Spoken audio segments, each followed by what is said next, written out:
प्यारे बच्चे कैसे हैं? आशा करते हैं आप लोग अच्छे होंगे, मन से पढ़ाई करते होंगे। चलिए पुनः आप लोगों को अनिल सर का प्यार भरा नमस्कार। राधे राधे। जय माँ दुर्गे, जय माँ भगवती। आप लोगों की जो मनोकामना है उसको भगवती पूरा करे।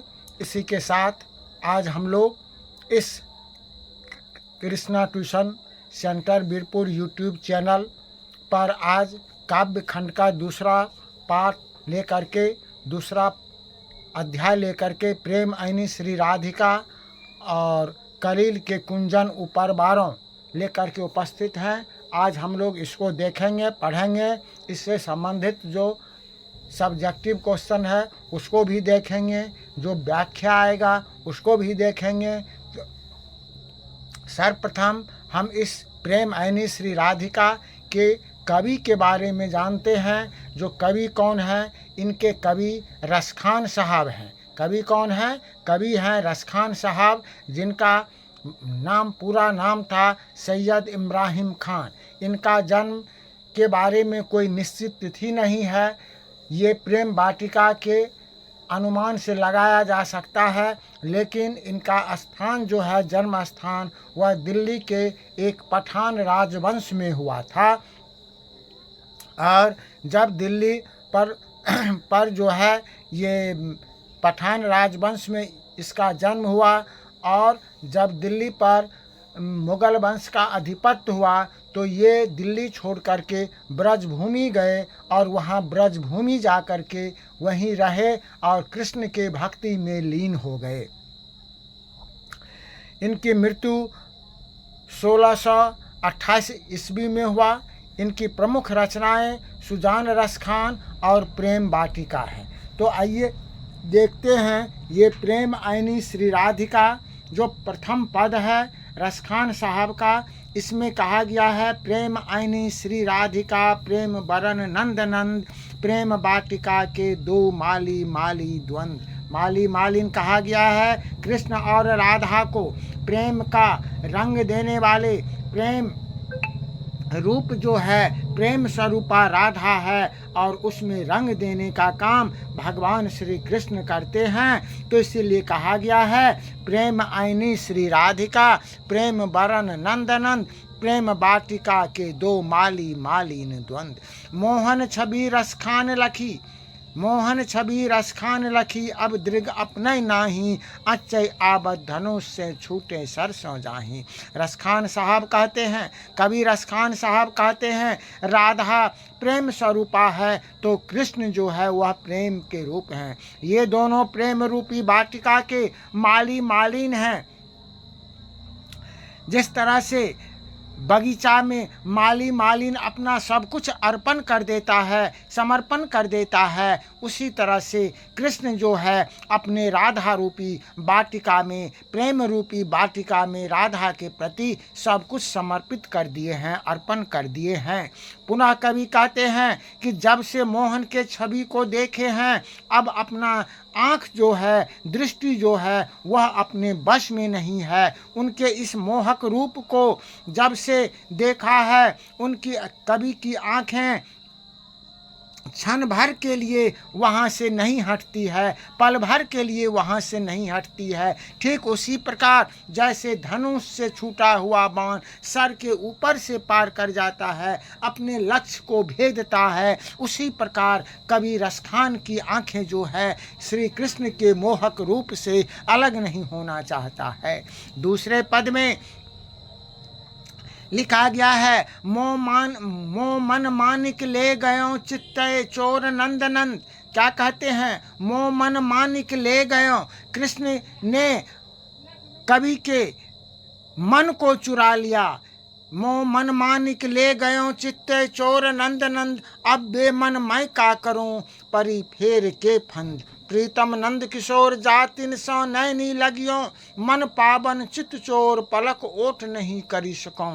रसखान साहब कहते हैं, भगवान श्री कृष्ण ने मन को चुरा लिया है चित्त को चुरा लिए हैं, जिस कारण से अब बेमन हो गया हूँ, बिना मन वाला रह गया हूँ, मन इच्छा रहित हो गया है। वह इस प्रेम के जाल में, कभी प्रेम के इस जाल में बुरी तरह से फंस गए हैं। अब क्या करें न करें, नहीं, ये बड़ा फंदा में फंस गए हैं। व्यवस्था को प्रकट करते हुए रसखान साहब यहाँ अपनी व्यवस्था को प्रकट करते हुए कहते हैं, जिस दिन से भगवान कृष्ण के दर्शन हुए हैं उसने मन को चुरा लिया है। हर क्षण राधा और कृष्ण के सौंदर्य रूप को देखते ही रहता है, वहाँ से पलक हटता नहीं है।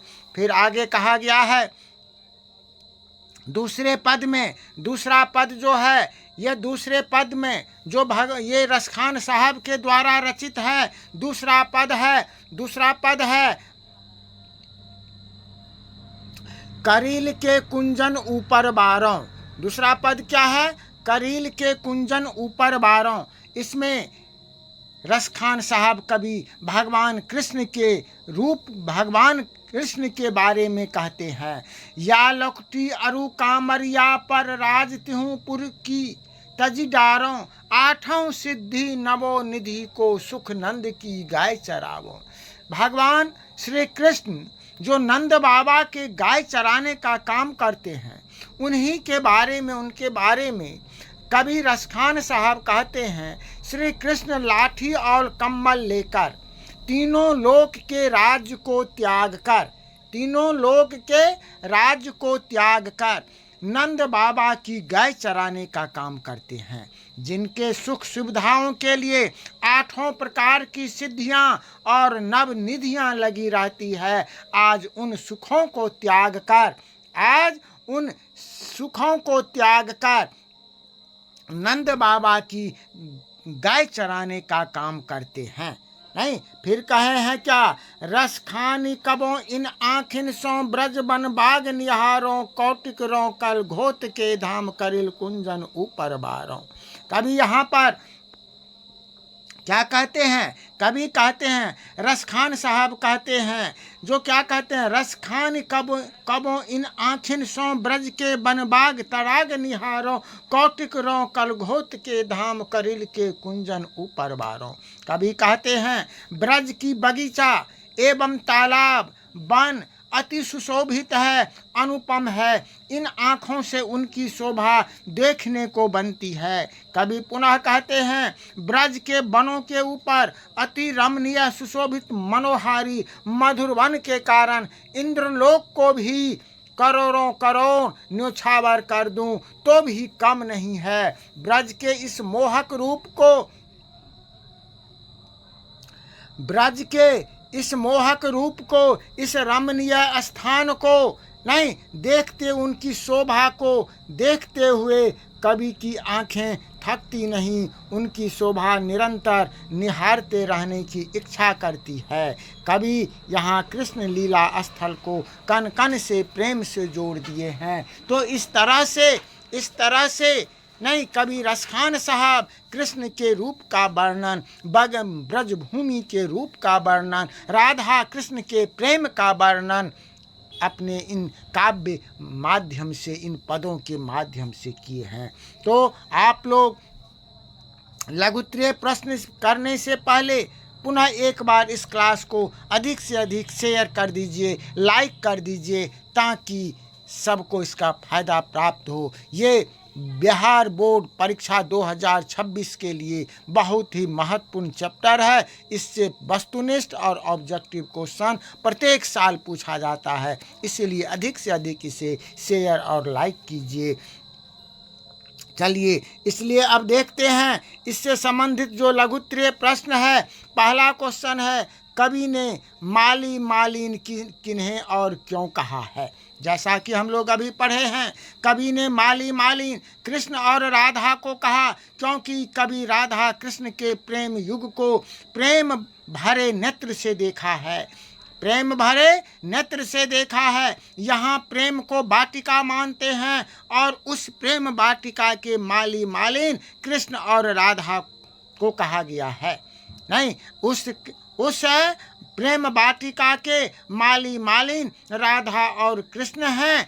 वाटिका का विकास माली मालिन की कृपा पर निर्भर है। उसी तरह से भगवान श्री कृष्ण भी अपना राधा को सर्वस्व अर्पित कर दिया है। दूसरा है ये जो द्वितीय दोहे में काव्य सौंदर्य नहीं, द्वितीय दोहे का काव्य सौंदर्य स्पष्ट करें। प्रस्तुत दोहा ये सवैया छंद में भाव के अनुसार, छंद भाव के अनुसार भाषा का प्रयोग अत्यंत मार्मिक है। संपूर्ण छंद में ब्रज भाषा की सरलता, सहजता एवं मोहकता देखी जाती रही है। कहीं कहीं तद्भव और तत्सम की समासिक रूप भी मिल रहे हैं।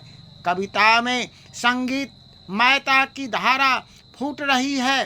अलंकार योजना से दृष्टांत अलंकारों के साथ अनुप्रास और रूपक का समागम प्रशंसनीय है। माधुर्य गुण के कारण वैराग्य रस का मनोभावन चित्रण हुआ है। ये इसलिए क्योंकि काव्य सौंदर्य कहता है बाबू लिखने के लिए। जब ये किसी भी दोहा का या पद का काव्य सौंदर्य स्पष्ट करने के लिए कहें तो वह कौन छंद से है, उसमें कौन सा अलंकार है, कौन सा नहीं अलंकार का प्रयोग हुआ है, किस प्रत्यय का प्रयोग हुआ है, ये सारा चीज़ उसमें जो है बताना पड़ता है। इसीलिए ये काव्य सौंदर्य पूछा गया है, इसीलिए ये सब कुछ इसमें बताना जरूरी है। अगला प्रश्न है, कृष्ण को चित्तचोर क्यों कहा गया है? कृष्ण को चित्तचोर क्यों कहा गया है, इससे कवि का क्या अभिप्राय है ना?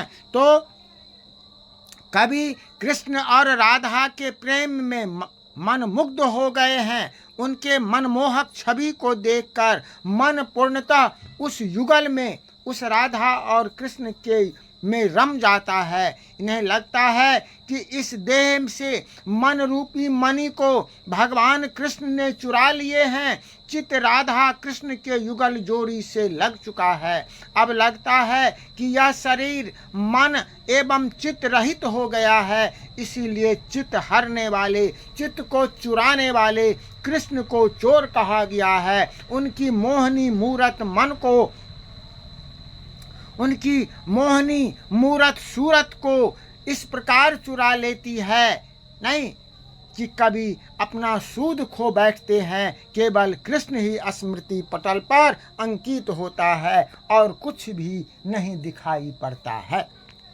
समझ में आ रहा है? चलिए, बहुत अच्छा, बहुत अच्छा। इसी तरह से सबको समझिए।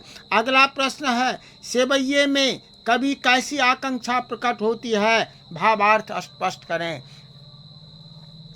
ये प्रेम रसिक कवि रसखान द्वारा रचित सेवैये में कवि की आकांक्षा प्रकट हुई है। इनके माध्यम से कवि कहते हैं कि कृष्ण लीला की छवि के सामने अन्यान दृश्य बेकार है।